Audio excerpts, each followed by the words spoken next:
Hello, everyone, and welcome to Space Warfighter Talks. I'm your host, Bill Wolf, the president and founder of the Space Force Association. Thank you so much for joining us today. I'm honored to have with us Space Force Association member number 37, and also Star Delta Commander, Colonel Pete Flores. Before we talk to Colonel Flores, I'd just like to say thank you to our corporate sponsors, Numerica, Braxton Technology, AGI, and Boresight for making this event possible. Colonel Flores, thanks so much for being with us today. Hey, Bill, thanks for having me. I really appreciate the opportunity to talk about Star Delta. Star Delta, very important. Before we get going into the specifics of Star Delta, would you mind just telling the audience a little bit about yourself?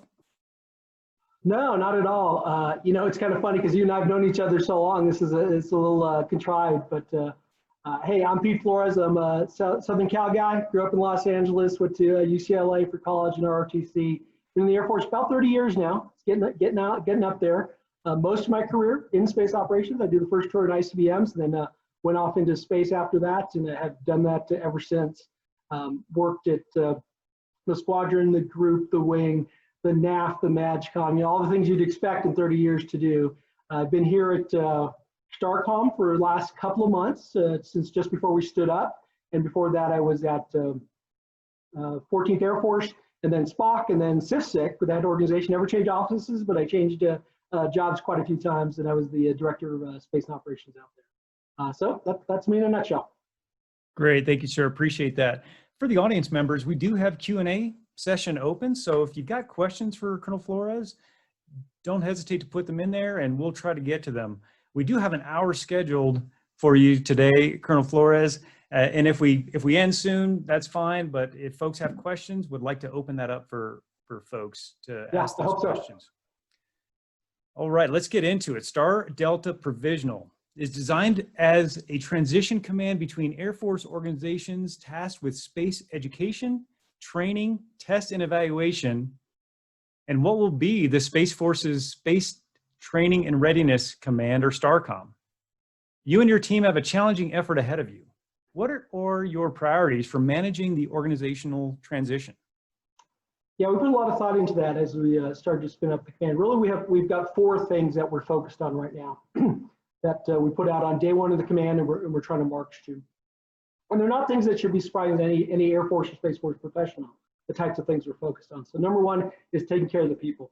Now, this is a transition period, not only in the force, but in the command itself. We've got bringing people from all over the Air Force into this new organization. There's always questions about what does that mean for the individual? What does that mean for jobs? What does it mean for locations? That causes stress. We really got to keep an eye on that and make sure we're communicating constantly about what's going on in the command and helping people through that process.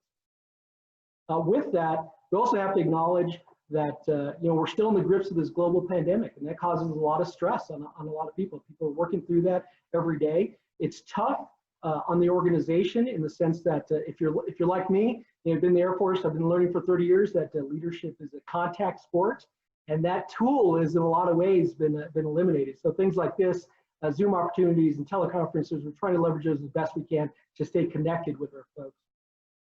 And then I got to admit, I have to mention, this isn't the focus of this podcast, or I'm sorry, this webinar, of course, but the nation is in the grips of a real soul search about the nature of social justice. And we can't pretend that is not happening, that's not affecting the folks in the organization. So we're trying to stay connected with folks, having those conversations we need to have to keep us on task, to keep us in the fight. So objective number one is taking care of the people. Objective number two, as it always is got to do the mission, right? We adopt these fantastic squadrons from all across the Air Force. So the 328th from Nellis, and the 533rd in California, and the 319th here in Colorado, among others, all fantastic high achieving squadrons. We can't let those missions fall while we're organizing ourselves. That's not an option. But even more than that, our goal isn't to be as good as we were yesterday. The idea of bringing Space Force together, bringing STARCOM together, is that we're better, that we're building synergy amongst that team so we can do the mission better. So that's the second focus. It's getting that mission done and getting better after it, which leads us to our third objective, or our third goal, which is building some kind of cohesive team. You know, some of my brother and sister Delta commanders out there had the advantage of morphing an existing organization as something new, which is a neat opportunity.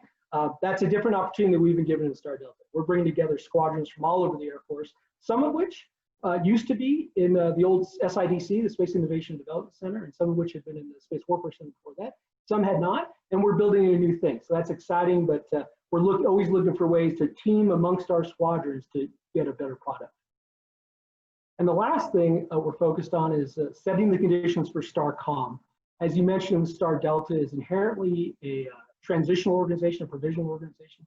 We will hand the reins off to a general officer at some point in the future. When that is, not sure, but that will happen. And we want to make sure that he or she gets the best product they can, so when they grab the reins, they can charge ahead as STARCOM. At that point, Star Delta will stand down, will then activate, and the various squadrons will be subsumed into 1, 2, 3, or more deltas focused on various mission areas, and that's in the planning stages yet. Thank you, sir. Appreciate that. And as you stand this up, obviously an important organization, perfect objectives. Are you reaching to others for guidance and mentorship for how to lead this transition? Other than yourself, no. Yes, of course I am. You know, that's a daily event for me. I don't know about anybody that's out there, but the older I get, the more I realize I don't know. So there's a whole team of folks out there. It takes a village to run STARCOM and Star Delta. So right now, I've got some great folks in the organization. Folks like Chief Tina Timmerman, our senior enlisted leader, is fantastic. Came to us from the NSDC. Our acting deputy right now is Kevin Rhodes, a distinguished officer in his own right. He's retired some years ago in 06, who was a former 595th Space Group commander and a former SIDC commander, so couldn't ask for better counsel than him. And then a whole series of very, very talented squadron commanders who are helping us lead through that. So that's down in the organization. Outside the organization, I'm incredibly lucky to have a whole network of distinguished senior leaders, much like yourself, and some other folks in the organization, both in uniform and out of uniform, who I can always feel comfortable calling and saying, hey, what do you think? Are we on the right road? Did we miss something? What about this? You know, I'm lucky Star Delta is a teaching organization and a learning organization. And I tell you what, even after all this time, I'm learning something every day. Every day I'm learning something that I didn't quite get right. I'll come back tomorrow and try and do it better. And sir, that's really what it's about, isn't it? Is that training and education piece to go execute the mission, debrief it, learn from it. What can we do better tomorrow, and keep that process going as quickly as possible? Yeah, it's you know, it's almost a joke at this point, but it's not a destination, it's a journey, right? That's right. We're always on that journey. You know, sir, you talk about having colleagues, and I remember you and I at the Warfare Center, and at the time it was General Whiting who was the vice commander of the Warfare Center, and I liked how he brought together folks from Nellis to have brown bag lunches on a monthly basis to figure out how we can learn from the other domains, specifically for Nellis instance, you know, learn from the air domain. So how did your experiences at Nellis Air Force Base prepare you for your new leadership role, both as the NTTR director and, you know, and your other roles out there? So it's an interesting story. You know, I like to say that I really don't have a career. I've got a series of loosely related jobs that have gotten me to a certain place in life. I spent a lot of time in Nellis as I reflect on it, almost a third of my 30 years. I showed up there as a captain in 1998 at the weapons school and spent 6 months there, and then off and did some things and came back as an instructor, as an operations officer in the weapons school, and then came back to Nellis many years later in 06 to be the director of range operations for the range, as you mentioned. There's a book, an old famous book, that everything I need to know I learned in kindergarten. I kind of feel like that way about Nellis. Everything I need to know I learned at Nellis. And I would synthesize that into really just a couple of things. So the first is rule of 3. So first rule is plan carefully. You know, that's obvious, but a little bit of that is asking the right questions up front, planning to plan, going slow sometimes so you can go fast later on. That's a really important, understanding that analytical part of whatever problem you're dealing with. Second rule is execute smartly. You know, if your life is like mine, virtually every plan I come up with falls apart almost immediately. It's just the nature of the world. And that's okay. If you plan carefully and you think about the options and you think about the problems, then when reality hits, that's okay. You roll with it and you move on. And the third one that you just mentioned a second ago is a debrief consistently, debrief honestly.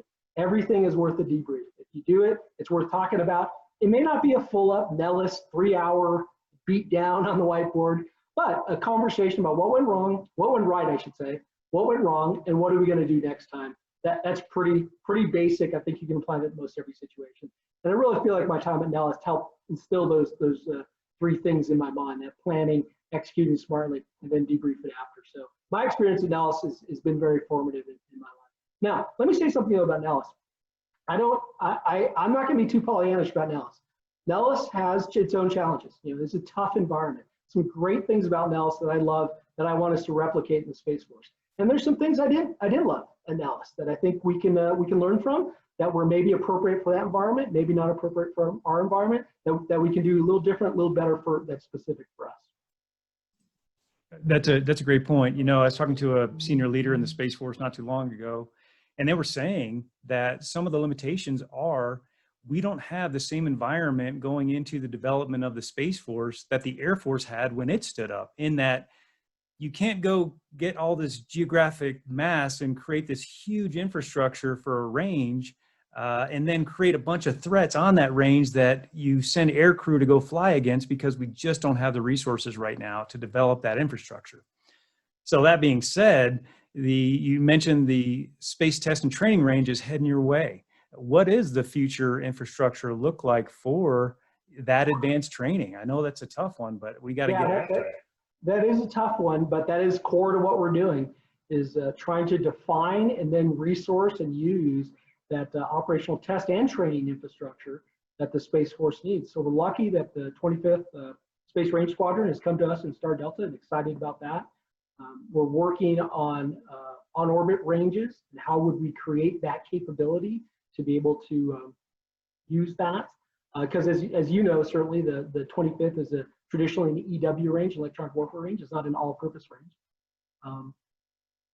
But as you say, we don't have necessarily the option that the Air Force did in the 40s to grab a big chunk of the desert.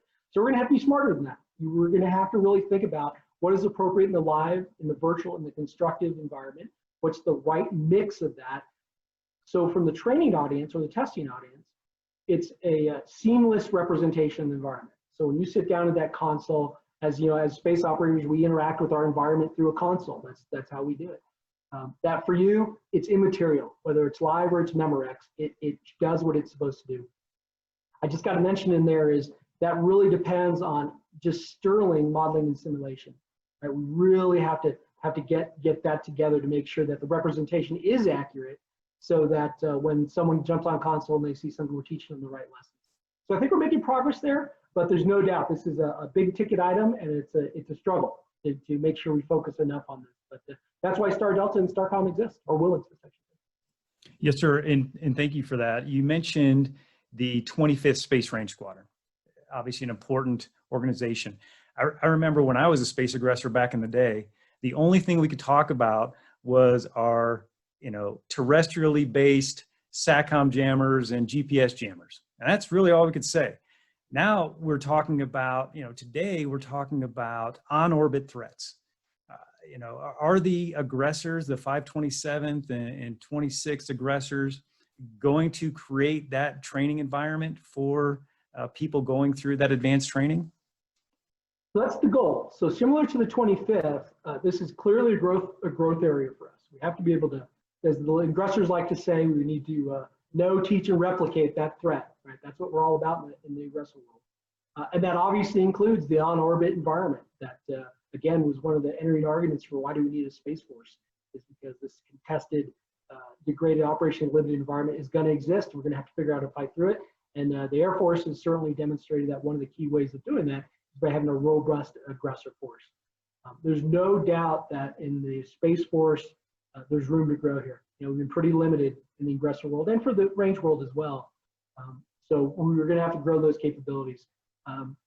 There are plans to bring some, when I say some, a number of billets into those areas, but I don't want to get too far ahead of that. It's still out there trying to figure out how would we organize that. For instance, do we beef up the 527 with X number of people, X number of capabilities? Do we need a separate squadron that focuses on some other element of the threat, or some other arrangement that we can think of? But we're definitely, that is on the list of things we're working on. Yes, sir. And that kind of goes along with the adversary tactics group out there at Nellis that has various capabilities to replicate a specific aggressor mission or an adversary mission. So that makes sense. Appreciate that. And well, and just to follow that up a little bit, as you mentioned, there continue to be classification issues, in the space world, in this realm particularly. So we have to tread lightly through that and make sure that we are sharing the things we mean to share, and we're not sharing things we don't mean to share. But we can't let that stop us from getting this mission done. We have to prepare our crews to operate in this environment. Yes, sir. Thank you. Some of the Space Force missions are significantly different from Air Force Space Command, such as orbital combat. What changes in education and training are you and your team implementing to meet the expanding scope of U.S. military operations? Well, I'm glad you left an easy one for right there in the middle. So let's go back a little bit to the philosophical or the intellectual change that spawned the Space Force. The understanding that this is a contested environment, that we are not granted our space superiority on day one of the fight. That we're going to have to fight for it and fight through it and regain it sometimes potentially. So that idea is step one, and trying to inculcate that in our space professionals from the time they're kids. No offense, but from the time they first enter into the service, and so we grow up that way. So there is no question about, oh, it's all easy. You just turn on the button and it works. That we all understand that. Having gotten past that intellectual step, now let's talk about the training. How do you train folks for that? Well, things like Space Flag. We just finished up the first Space Flag under Star Delta about a week ago. Very, very exciting. Shout out to Major Andrew Arnott who led that effort. Those sorts of environments that stress our crews, that stretch our crews, both in terms of the depth of their understanding and the breadth of their understanding, are really, really important. They really help us understand, okay, this is how hard it can be, but I can succeed. If I team properly, if I move, shoot, and communicate properly, we can succeed in this environment. So let's figure out how to do that. So things like Red Flag, things like the advanced training events we do with the various deltas, which we'll continue to do and continue to grow. Very, very important. And then you look at our training environments, things like the courses that the 319th, another one of our squadrons, the 319th Combat Training Squadron, doing the Space Warfighter follow-on courses here in Colorado Springs. Really critical to taking those crew members, the space professionals who leave Vandenberg at the 533rd, another one of our squadrons as well, very exciting, come to that follow-on course, top off their technical knowledge with now some tactical knowledge, and then through the course of their career, start going to those events that just sharpen them over time. So over time, you get smarter and smarter and smarter and more capable. Now, I don't want that to suggest that we have the answer, here's the answer, go execute that answer. It's really almost the opposite. We want to create the environment where those crew members are coming up with the answers and teaching us and telling us, hey, this is the best way to execute this mission. And that mission just keeps going again. There's no end to that. That's a process that goes forever. Yes, sir. Let's talk just a little bit about that process. I'm a huge fan of that, testing tactics training model that we're very familiar with in terms of you test out a new capability, you develop the ROEs and the tactics for it, you go train with those capabilities, and then you develop the tactics, and then you kind of works that circle around where, do you have the necessary capabilities to execute your space superiority mission? And how does that flow back into the acquisition process to ensure that the future operator can meet that, existing and future threat? The short answer is no, to be perfectly honest. We're just not there. Air Force Base Command for a long time has had the tactics improvements process and that whole cycle in place, but it's a struggle. It really is. It's a struggle to put the right emphasis on those things and to put the right dollars on those things to go correct the things we need to correct. I think it's getting better. Actually, Bill, you would love this. I got a briefing just this morning on the Space Force tactics improvement process and where we can go from the Air Force tactics improvement process and say, hey, what are the things that worked? Let's do that. and what are the things that maybe didn't work so well for us, and let's try something different. So those are the kind of things that I certainly didn't come up with. That was 3 captains, 2 from the 17th, which is another one of our squadrons, and from the 328th from the WIC came in and said, hey, we think we have an idea. So that's exactly what we're going to need to do. We're going to need to innovate our way through this. You know, I hate to sound trite, but there are no rote answers. There's no pat answers out there that, okay, just buy a couple of those and you fix your tactics problem. That's not the deal. But acknowledging that we have a hole there, we have something we can get better at. That's step one. Let's come up with a plan. We know that plan isn't going to be perfect, and that's okay. You know, that phrase, we're 100% sure, we're not 100% right. Okay, let's do that thing and then come back and fix it and just keep making it better and better. So short answer, I think we've got a ways to go, but I'm excited about where we're at. Outstanding. Thank you, sir. I appreciate that. I'm going to take a question from the audience. Please. Looks like Lieutenant Colonel Raj Agarwal is interested in Raj, some how you doing? information. He wants to know what the difference between how STARCOM will train educate compared to what Air University is doing. Will there be any partnership between the two organizations? That is a topic of great conversation right now. Let's talk about educate specifically. I have learned in just the last month how deeply enmeshed space education and air education is. I'll be honest with you, I thought at one point, okay, great, we can just knock out a space SOS and we'll be good, right? Not the case at all.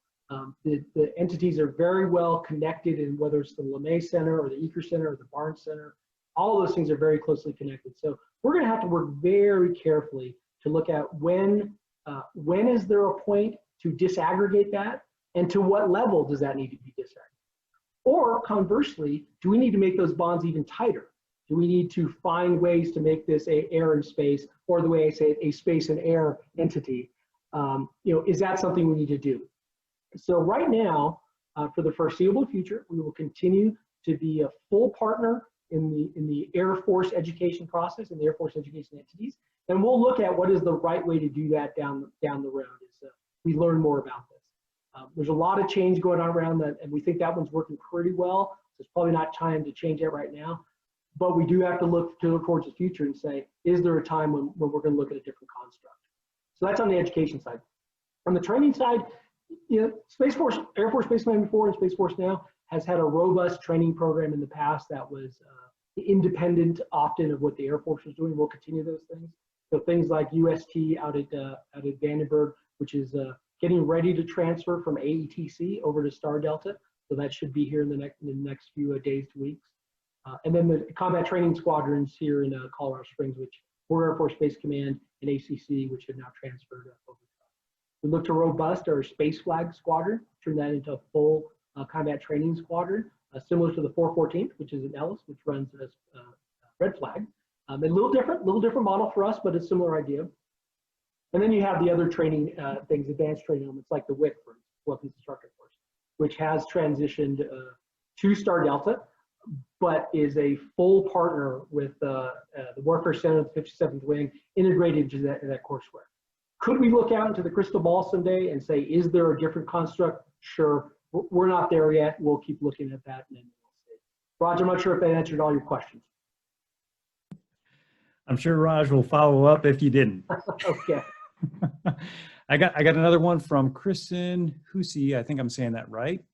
How do you see training? Hussey? That's right. Hussy? EY? That's right. Hussey. Hey, Kristen, how you doing?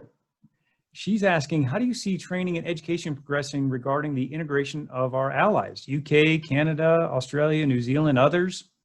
For those who don't know, Kristen is headed in that direction. It was fantastic opportunity for her.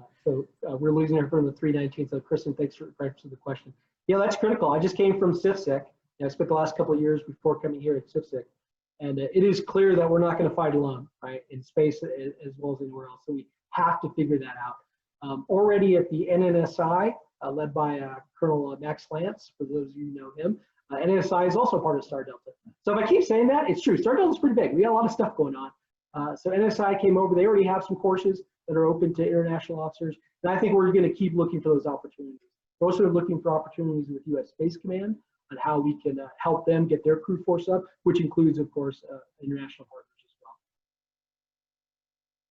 as Follow up Another on, thing, of our 3 upcoming space flags, 1 is a coalition space flag. So we're getting after it. no, that's great. Great news. Similar to what's going on at Red Flag, where they have coalition flags and then US only flags. And that just makes sense. So you can get after it to Absolutely. make sure that your allies and close partners can operate in that domain with you. So well done, sir. A follow-up from that from Mr. Brian Yoshimoto, who is concerned about the multi-domain flavor of education. So are there opportunities for Army, Navy, Air Force, IC orgs to get involved in these types of advanced training opportunities? Yes. Next question. Yeah. Brian, that's a good question, a tough question. You know, we're right now in the process of building the Space Force, so not surprisingly, we're trying to build our house a little bit, and that's where the focus is. But we can't lose sight of the fact that, for instance, one of our biggest customer bases is the soldier. Right? The Army, in terms of numbers, is a huge customer base. We can't forget that.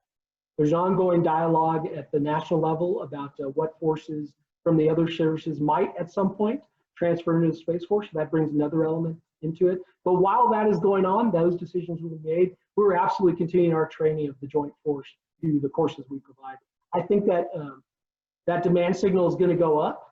I hope it goes up. I hope, anytime someone's fired up about space, we want to try and help nurture that and explain that to them.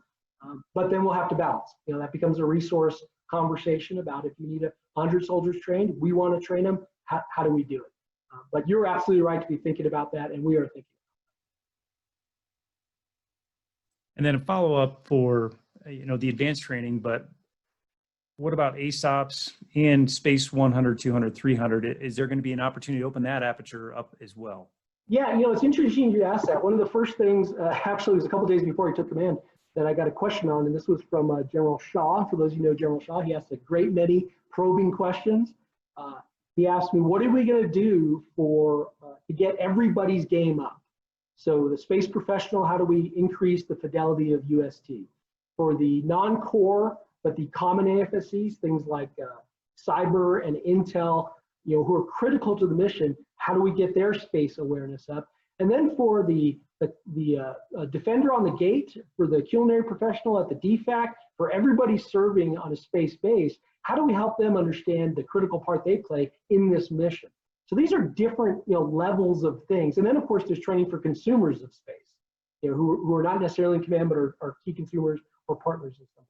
So we're working on a series of bridge courses essentially that help bridge those communities to make sure we come up with a common baseline of knowledge appropriate to that community.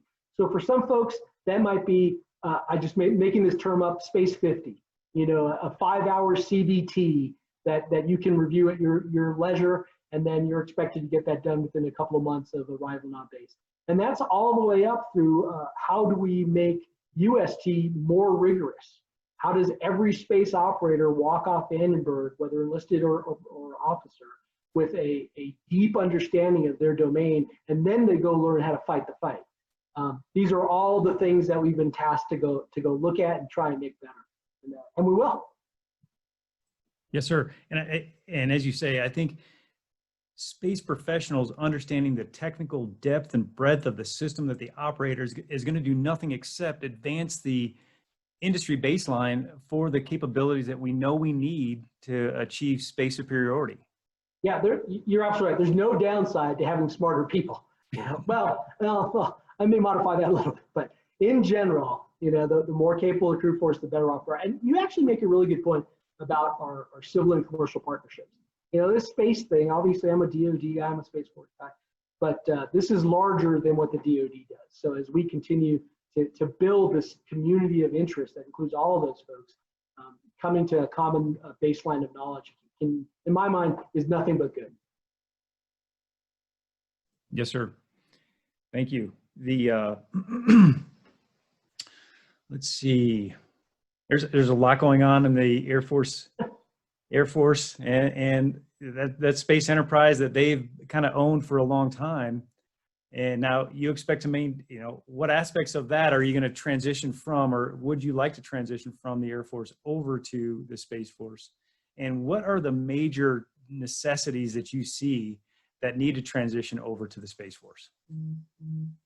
So I've been thinking, like many people online here, I've been thinking about this for a long time. And I think, as a quick aside, I feel a little bit like the dog who's been chasing the car for 20 years. I finally got it, so I better do something with it. So it's on us as space professionals. I say us, it's really not on us, right? It's on those airmen and those officers who are 5 and 10 years and 20 years younger than I am, who are gonna build this thing. But having now got this force, so exciting that we can do something with it. I would say the two key things that we've achieved is our money and our people. Right? With those two things, if you can control those things, you can get set your destiny. When I say our people, that includes the intellectual capital that helps us build our doctrine. And when I say our money, I mean the priorities that help us match national priorities. With those things together, I think we've got a chance to make it. Oh, and the things we want to keep from the Air Force, I wouldn't say it's about losing or taking from our relationship with the Air Force. It's about expanding that to the other services. Yeah, space is inherently a joint provider. We are responsible for providing that space-enabled combat edge to anybody in uniform, any coalition partner, anybody who needs this. So while we don't want to necessarily detract from what we do with the Air Force, we got to work harder to build that with the other services. So you talk about the next generation. The post-millennial generation, often called Gen Z or iGen, are entering the Space Force. The iGen does not remember a time without the internet. For many of their first phone was a smartphone, unlike us. Yeah. Colonel Flores, when we were growing up. They're comfortable with multitasking and expect digital products to be efficient, intuitive, customizable, and personal preference. Are you, as a Star Delta commander, provisional, taking steps to provide education and training and developing capabilities to allow the Space Force to take, recruit, retain, and take advantage of the innovation approaches iGen will bring to the Space Force? Yes, but it's not easy. So, step one in this process, to be perfectly frank, is understanding my personal limitations. When I came into the Air Force, there was one computer in the squadron, and we only used it for scheduling. That was it. That was all there was. And I think we might have had a princess phone at home, on the wall. So I am at best, I'm a digital, immigrant. I'm not a digital native. So step one is understanding that the good ideas are probably not going to come from me. The good ideas are going to come from our captains and our airmen, our young space professionals, who are going to come in and say, hey, here's a tool that works for me. Take a look. And we have to, I think, as Space Force leaders, be open to that. Hey, I don't really get it. I don't know what this VCR is you all talk about, but let's take a peek at that. So that's step one, really understanding, hey, where are we in terms of our intellectual development with this? Step two is, the chief talks about, Chief of Space Operations talks about us being a digital service. What does that mean for us? So for me, that doesn't necessarily mean a specific technology. What that means is being on the edge of the technology always being open and receptive to what's that next thing, not only be lag turning, but lead turning. How do we employ those technologies to best effect within our service? So it's almost an ethos, if you want, about being able to nimbly interject new technologies, review them, and guess what? Some of them aren't going to work. Some are going to fall flat and they weren't what we needed. Okay, learn from that, move on. Move on to the next thing and find those things that work for us, and then don't get so married to them that we're blind to the next thing that will work even better. Oh, that's good. And then that brings up the balance, the need for standardization within the context of developing capabilities and processes, which will position the Space Force to recruit and retain iGen space professionals. So how are you planning to tackle that issue? So you can't see it on this uniform, but I'm a SAC trained killer, like all good officers. My first assignment was in SAC. I get it. Checklists play an important role in certain missions. They're not going to help us, or I shouldn't say that. We're not going to win the next war with a checklist in hand. That's probably not how it's going to go. We have to be open to the idea that we're going to push risk and we're going to push authority as low as we can to the appropriate level. So some risks are necessary at a higher level, but where we can, push those down and really embrace this idea of mission type orders. I think we've been talking about that a lot in the DoD for years, but we really have to see how that works in Space Force. How we can ask people to deliver outcomes, give them the tools, and then they're going to show us how that's going to happen. I don't think we can expect at the pace of war and the complexity of war that anybody sitting at the top echelon, no matter how good their SA, no matter how good their decision tools, is going to be able to manipulate the ender's game, the war. That's probably not something. Yes, sir. And that's analogous to the fighter pilot flying into battle, and they're not standing by to reference a checklist or maybe calling back to headquarters to ask how a specific system is going to respond to a specific threat. They know exactly how to respond to that threat based on that education and training. Education, 2 years of flying education, and then training, advanced training on top of that. I mean, that's a very deliberate development of that specialty. So it sounds like you're going down that. It is, and it's also a development of systems that allow the operator to operate within an envelope that they can manage. So there are certainly still times when procedure is king. We are following this procedure because this is the way we're going to do this thing. But then there's other times that tactics and techniques need to take over, and that professional experience is what's going to get you through.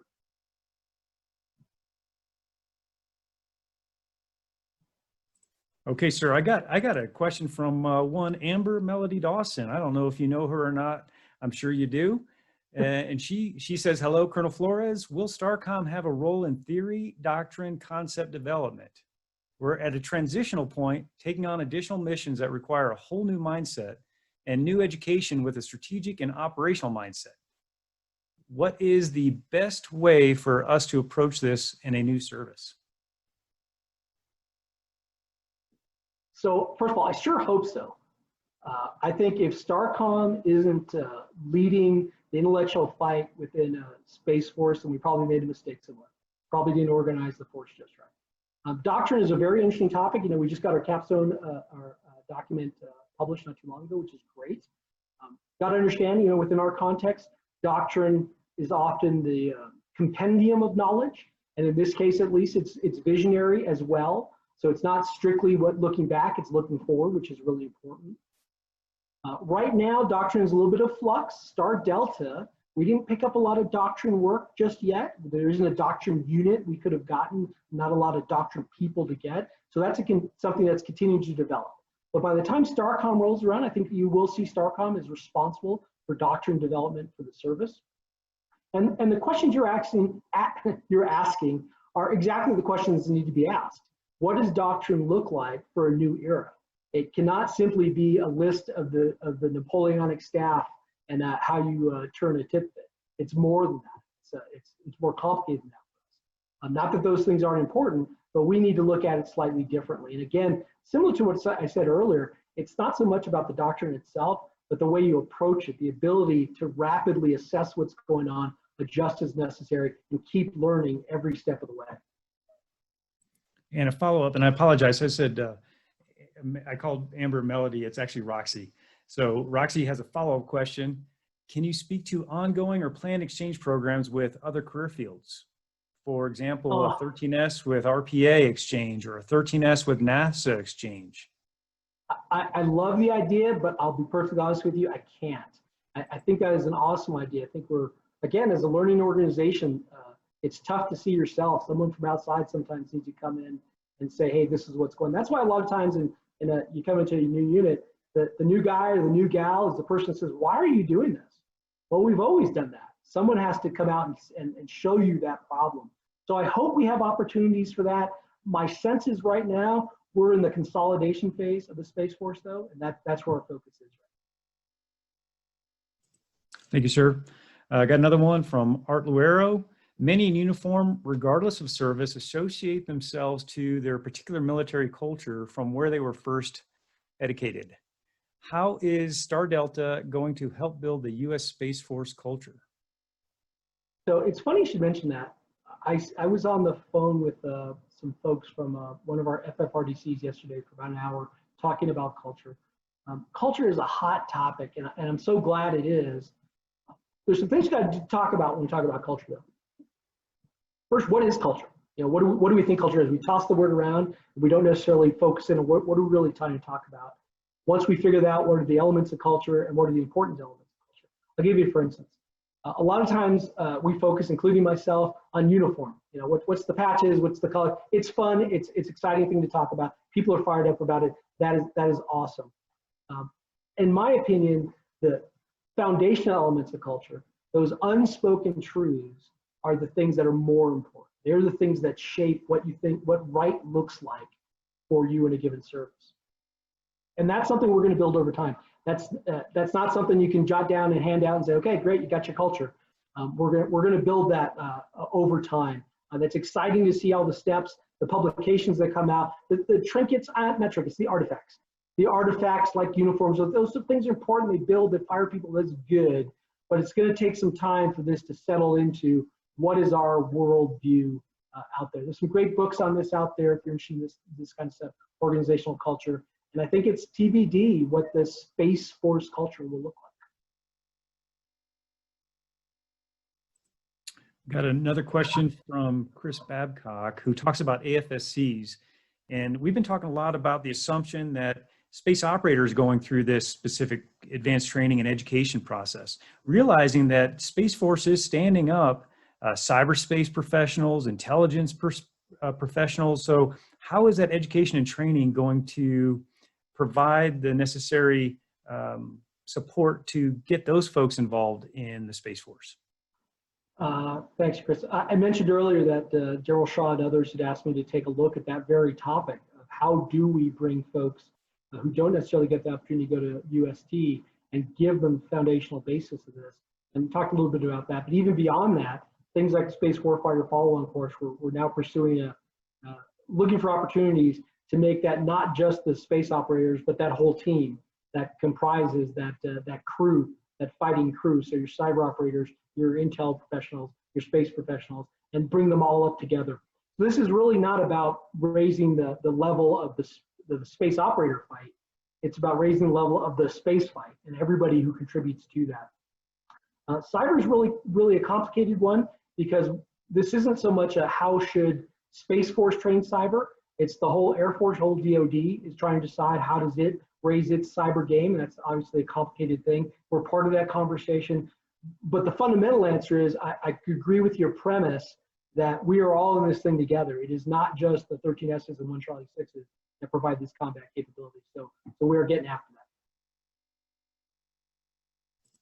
that. All right, sir, I got one from Colonel Matt Anderson, SFA's Director of Outreach, and he wants to talk about the entire education and training spectrum from E1 to 06 and how the Space Force will either be similar to the Air Force, BMT to Air War College, or completely different.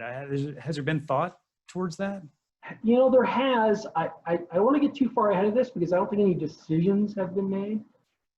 The foundational elements of basic indoctrination that you do at BMT, basic skills training that we currently do at Vandenberg, advanced skills training, and then periodic hacks on advanced training, that seems fairly effective.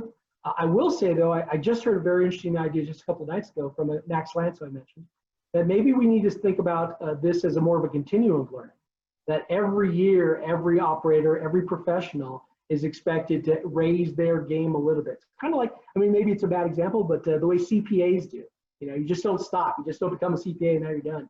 Every year, you're making yourself a little better. You're getting qualified a little bit more. So we're going to have to take a look at that. That is not something, though, that we're going to change in a month or a year. And that takes a lot of thinking about things like professional development, things SOS, ACSC, War College. You know, are those periodic things still the way we want to go? Or do we want to spread that more across someone's career so they're developing a little bit every year? Both have proponents. Both have examples of why they work well or don't work. And I think we just don't have an answer. Yes, sir. No, completely understand. And thank you for that. No, continuing education is extremely important, and rolling that in to the fabric of the culture is probably going to be a phenomenal opportunity. So thanks for mentioning that. Hope so. You'd mentioned Red Flag and the 414th Combat Training Squadron and the 319th Combat Training Squadron. So we have conducted interviews with the 319th Combat Training Squadron. So you can go look at that on our YouTube channel. That's a shameless plug.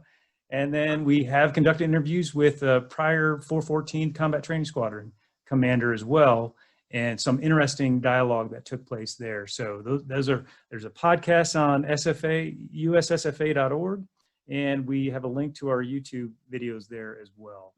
Sir, is there anything you'd like to say what message would you like to share with future space professionals and space professionals currently in the audience? Well, thanks for what you're doing every day.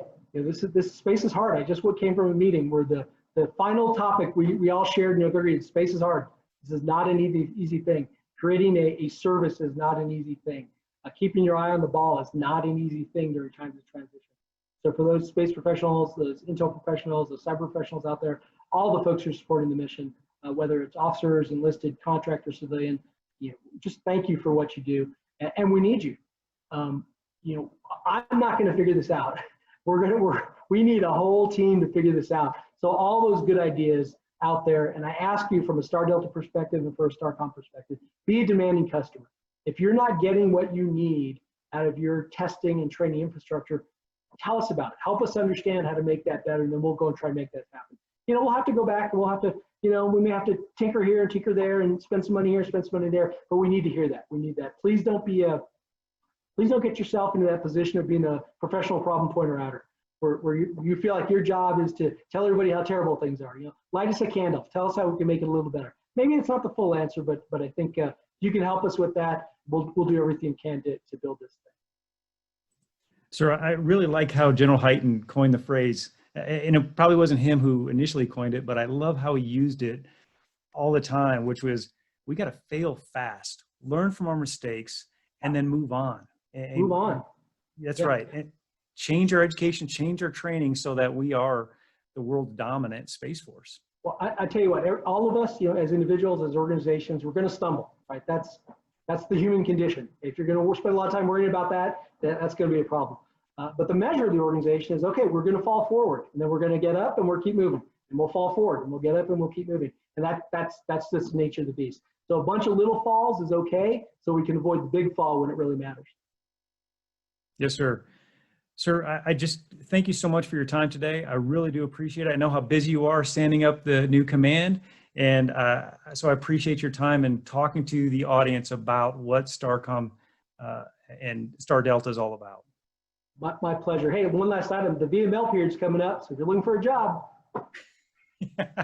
Star Delta's hiring. And if the Space Warfighter Talks are topics that you're interested in, stay tuned and become a member of the Space Force Association so you can get all the insights about what's going on in the Space Force. Upcoming in the next couple of weeks, we are going to be honored to have Brigadier General Steve Purdy from the Space Force S9 office on here, as well as Mr. Gordon Kordiak. So look for that in the near future, but I can't thank Colonel Flores enough, and for our corporate members of Dumerica, AGI, Foresight, and Braxton Technologies for their support to make these events a reality. So, sir, thanks again from SFA, and we hope to talk to you real soon. Thanks, Bill. Take care. Okay, you too. Bye now.